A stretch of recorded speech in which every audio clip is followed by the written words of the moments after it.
Kita lanjut bahas PTTH Dunia Para Dewa episode 183. Oke lah, gak usah banyak mang. Kita langsung masuk aja ke pembahasan.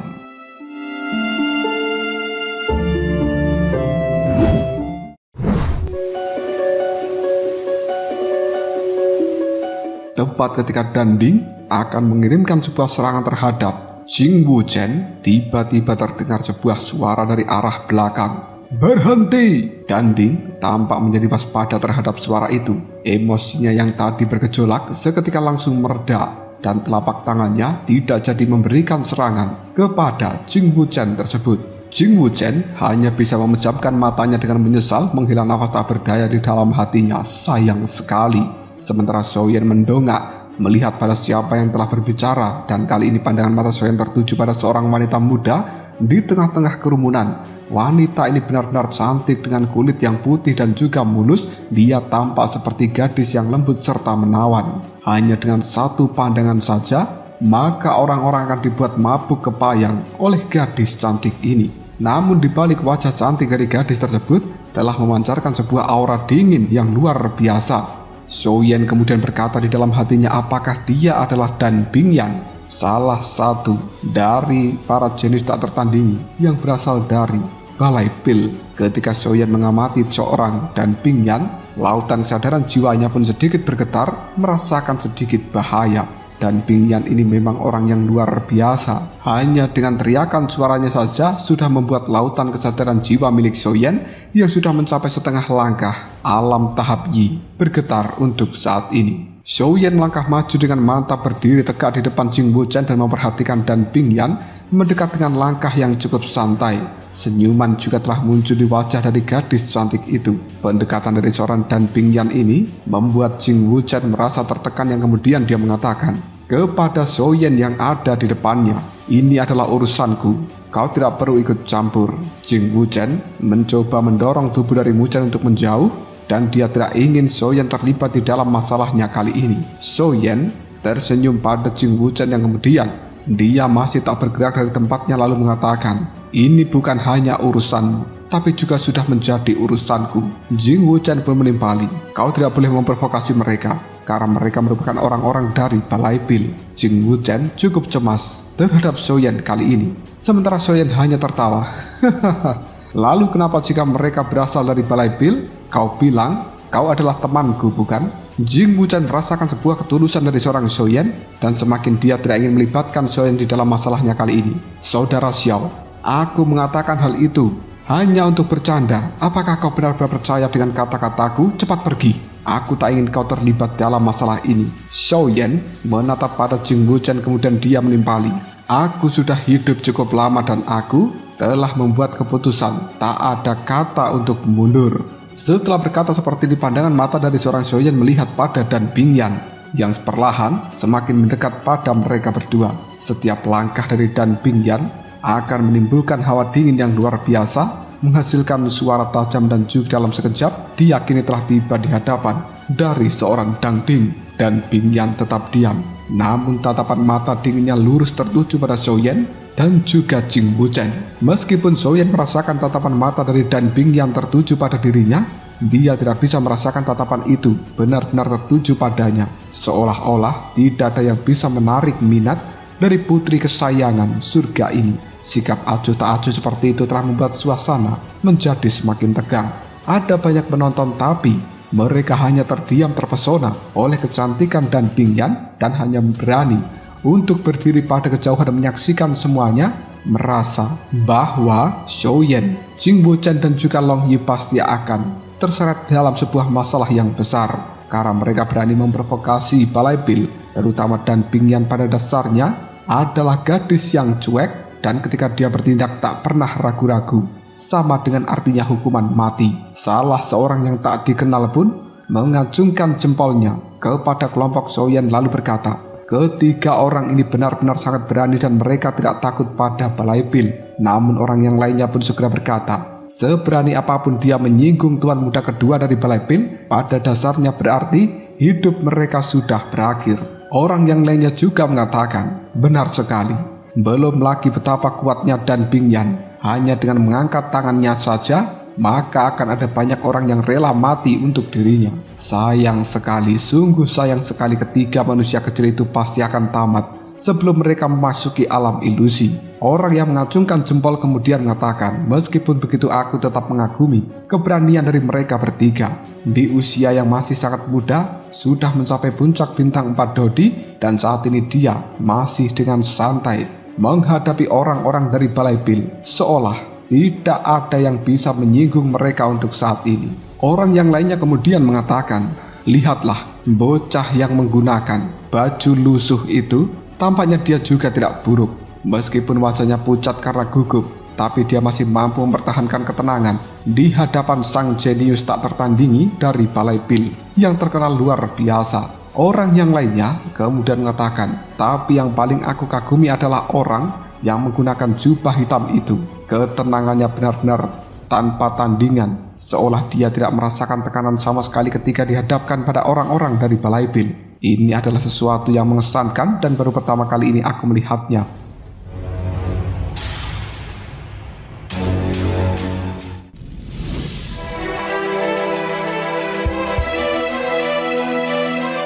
Dan Bing Yan, dia mengerutkan alisnya yang kemudian berkata dengan dingin, aku datang bukan ingin ikut campur di dalam perselisihan kalian, karena kalian sudah sama besarnya, bisa menyelesaikan masalahnya sendiri. Namun asal kalian tahu, perkelahian tidak diperbolehkan di dalam tempat ini, maka hentikan pertengkaran itu sekarang juga. Dan saat kau masuki alam ilusi, setiap orang harus menyelamatkan diri sendiri. Ucapan dari seorang Dan Bing Yan membuat Dan Ding merasa tidak senang. Namun Dan Bing Yan tidak peduli dengan hal itu. Dia kemudian berbalik dan pergi tanpa melirik pada Xiaoyan dan juga Jing Wuchen atau Dan Ding kembali. Seolah-olah masalah sepele seperti ini tidak layak untuk dia pedulikan. Betapa dinginnya jenius tak tertandingi yang bernama Dan Bing Yan tersebut. Tidak ada kata-kata kasar dalam ucapannya, tidak ada ancaman. Bahkan dia juga tidak pilih kasih. Dia datang juga tidak membela saudara kembarnya yaitu Dan Ding. Sementara Dan Ding dengan kesal menghentakkan kakinya, memberikan ancaman kepada Jing Wuchen. Sebaiknya kau berdoa kepada para dewa supaya kau tidak bertemu dengan diriku ketika berada di alam ilusi. Jika tidak, kau akan tamat. Setelah mengatakan hal seperti ini, Dan Ding berbalik mengikuti Dan Bing Yan. Sementara Xiaoyan hanya menyipitkan matanya, memperhatikan sosok Dan Bing Yan yang sudah menjauh. Dan tiba-tiba saja Xiaoyan merasakan sedikit kekaguman pada gadis cantik itu. Namun, kekaguman adalah satu hal yang berbeda. Tapi, hubungan permusuhan antara mereka tidak akan pernah berubah sedikit pun. Karena Xiaoyan tidak akan pernah menunjukkan belas kasihan kepada seorang Dan Bing Yan, meskipun dia adalah gadis yang cantik. Jika Xiaoyan bisa menggunakan nyawa dari Dan Bing Yan dan juga Dan Ding sebagai harga yang harus dibayar Balai Pil pada saat itu ketika mengirimkan para pemburu pada Xiaoyan, dan pada saat Xiaoyan benar-benar mampu menghabisi mereka berdua, hal itu pasti akan membuat hati dari pemimpin Balai Pil akan merasakan kesedihan yang luar biasa dan juga patah hati. Ketika memikirkan hal seperti itu, sebuah senyuman muncul di sudut mulut dari seorang Xiaoyan.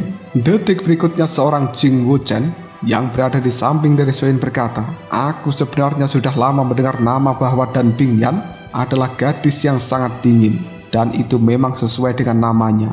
Melihatnya sekarang benar tentang rumor yang beredar selama ini. Sejujurnya ini adalah pertama kali aku melihat seorang Dan Bing Yan dan benar-benar dibuat terpukau oleh kecantikannya. Saudara Xiao, kau seharusnya tidak ikut campur demi aku dalam masalah ini, karena akan menyeretmu ke dalam sebuah bahaya besar. Kau harus tahu kekuatan dari Balai Pil, dan sayangnya orang sepertiku bahkan tidak bisa melindungi wanitaku sendiri. Aku benar-benar tidak pantas kau perlakukan sebagai seorang teman yang harus kau lindungi. Xiaoyan menggelengkan kepalanya melihat pada Jing Wuchen sambil berkata, saudara Wuchen, kau tak perlu khawatir soal hal itu. Aku hanya benar-benar tidak tahan dengan kesombongan Dan Ding tersebut. Jing Wuchen menatap Xiaoyan dalam-dalam, menepuk bahu dari Xiaoyan sambil mengatakan, saudara Xiao, anggap ini adalah bantuan yang harus aku balas di masa depan nanti. Ayo, kita harus segera menuju pintu masuk dari alam ilusi, karena tampaknya tempat itu akan segera terbuka. Selain itu, kau juga harus bersiap-siap, karena kita tidak tahu bagaimanakah situasi nanti setelah kita memasuki alam ilusi. Sayangnya, kita sudah menjadi sasaran orang-orang dari Balai Pil dan itu pasti tidak akan mudah. Soyen hanya bisa menganggukkan kepalanya ketika dia mendengarkan ucapan dari seorang Jing Wuchen ini.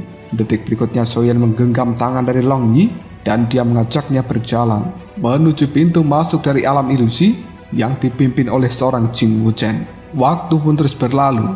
Soyen, Jing Wuchen dan juga Long Yi masih menunggu dengan sabar, dan secara bertahap matahari, bulan, bintang yang berwarna merah di dalam tempat ini telah muncul satu persatu.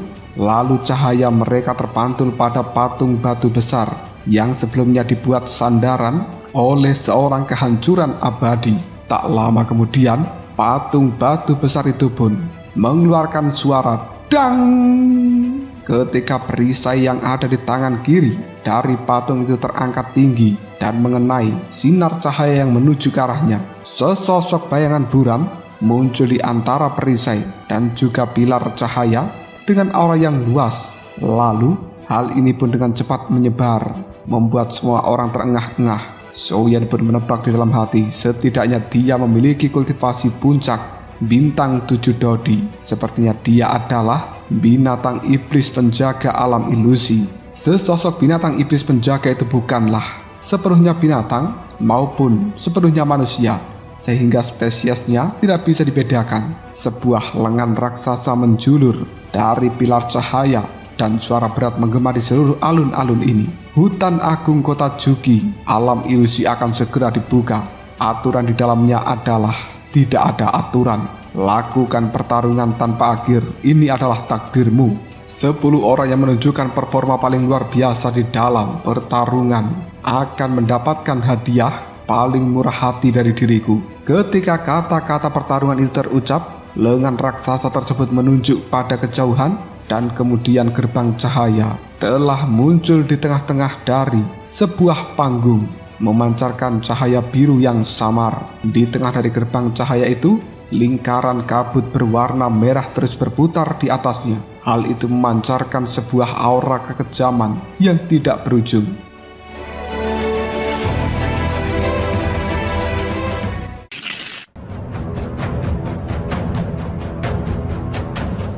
Begitu gerbang cahaya terbuka, kerumunan yang telah menunggu lama di tempat ini langsung menyerbu masuk ke dalam gerbang cahaya itu. Semuanya bersemangat untuk memasuki alam ilusi lebih awal dan bersiap menemukan tempat yang baik untuk melakukan penyergapan atau menghindari serangan orang lain. Namun Soyen tidak terburu-buru.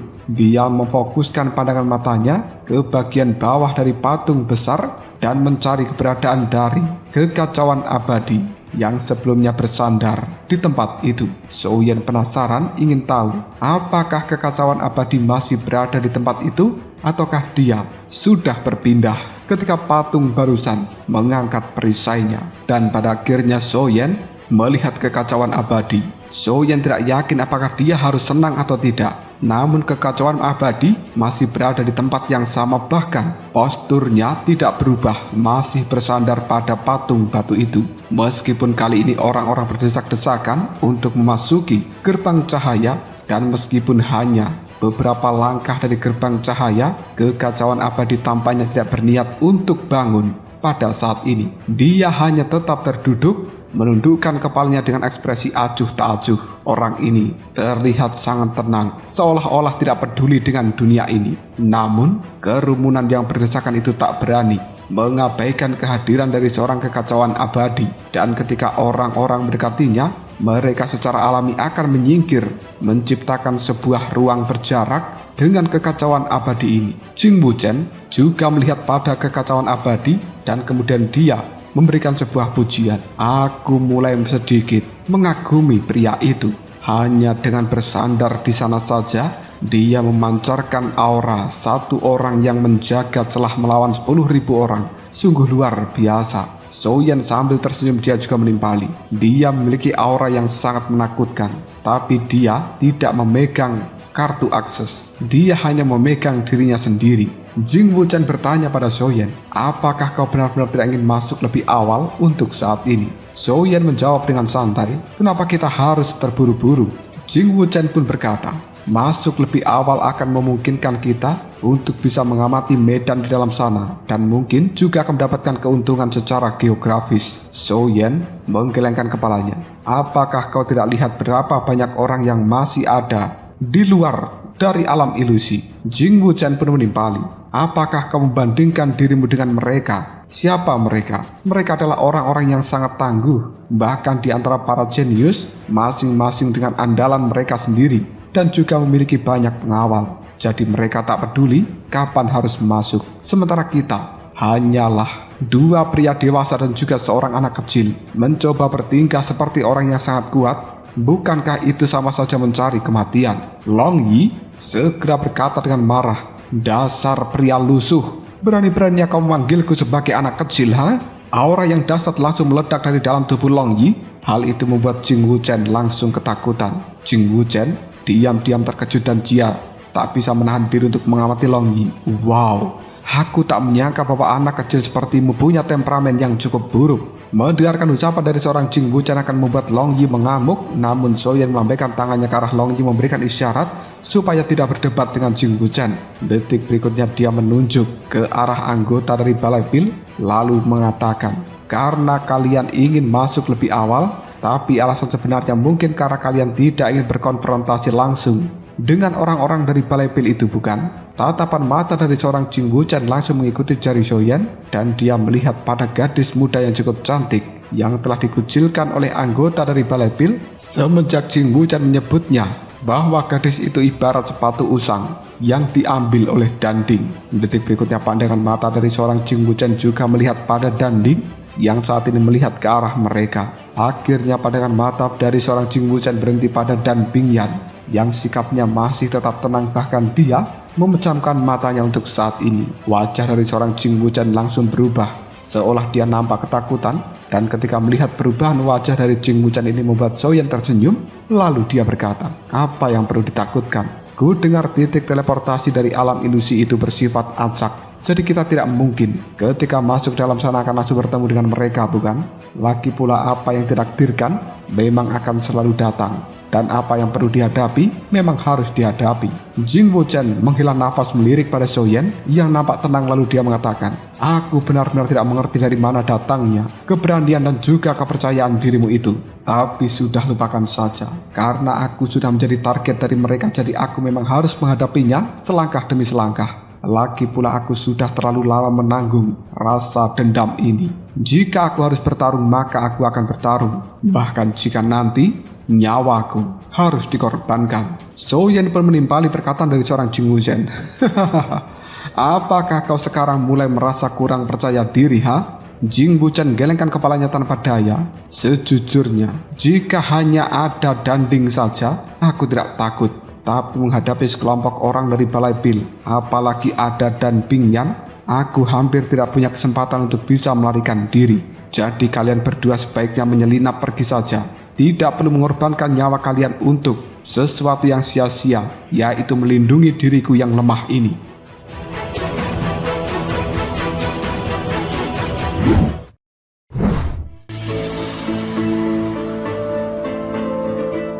Soyen langsung menatap pada Jing Wuchen dengan wajah tidak senang. Dia menimpali, "Dari apa yang kau katakan tampaknya kami berdua hanyalah beban bagimu." Jing Wuchen gelengkan kepalanya, "Saudara Xiao, aku hanya tidak ingin kalian kehilangan nyawa demi aku.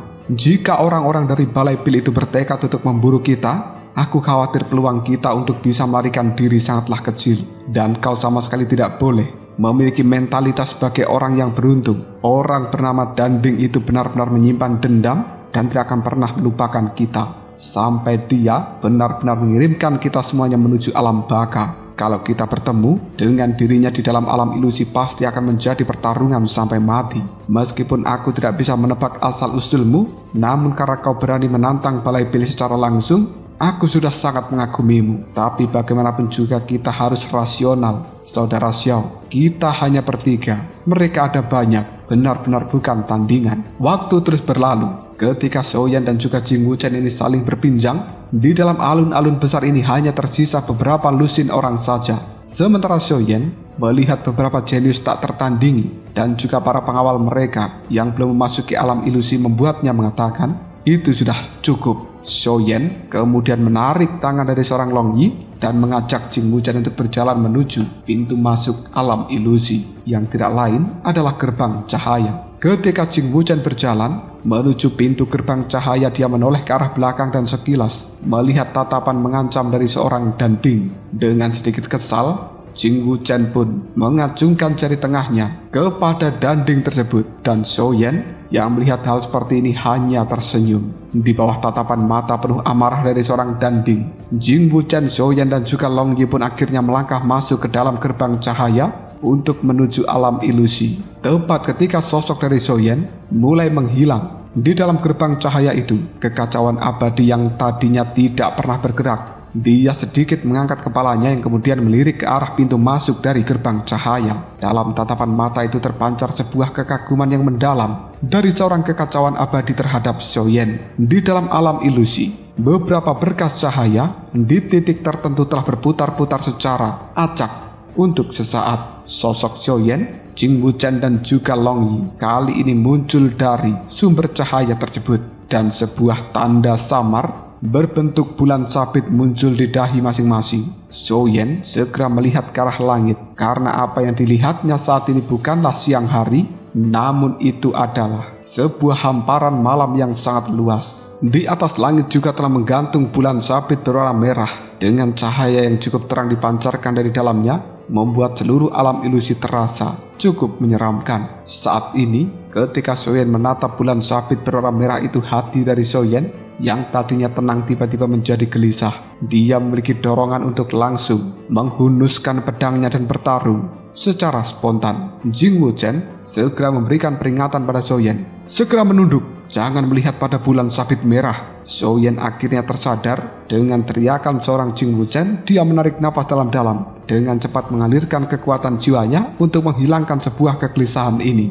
Xiaoyan benar-benar tidak menyangka apabila bulan sabit berwarna merah akan bisa mempengaruhi hati dari seseorang ketika menatapnya. Pandangan mata dari Xiaoyan kemudian melihat pada tempat sekeliling, dan mereka bertiga pada saat ini sudah berada di titik tertinggi dari alam ilusi. Jika melihat jauh ke depan sana, maka seluruh bagian depan akan terlihat dari tempat Xiaoyan berada. Yang terbentang di hadapan mereka adalah sebuah lembah melingkar yang sangat besar diselimuti kabut. Tidak ada binatang iblis atau tanaman hijau yang subur. Sebaliknya hanya ada hamparan pasir kuning yang sangat luas tak berujung dan memancarkan aura kematian serta kegilaan di dalamnya. Xiaoyan kemudian mengatakan, jadi alam ilusi adalah sebuah gurun yang sangat luas. Aku kira tempat ini akan penuh dengan binatang iblis dan juga tanaman obat yang langka. Begitu kita masuk, namun siapa sangka dalam jarak ratusan mil benar-benar tidak memiliki hutan, hanya ada pasir yang sangat luas. Jing Wuchen menatap Xiaoyan dengan aneh. Binatang iblis, ramuan obat langka, ini hanyalah batas terluar dari alam ilusi.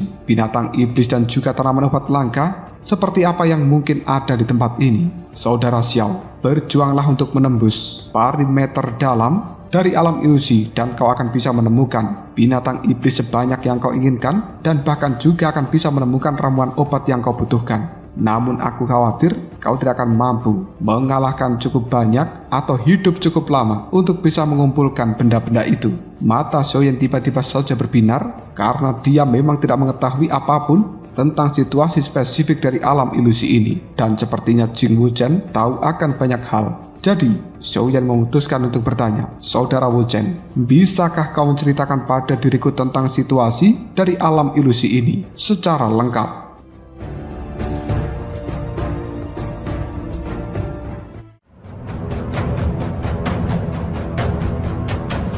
Lalu apakah yang akan terjadi selanjutnya? Mungkinkah Xiaoyan akan benar-benar mendapatkan cerita lengkap tentang alam ilusi dari seorang Jing Wuchen? Jika kalian penasaran, tunggu aja jawabannya di next video Ngobrol Shop.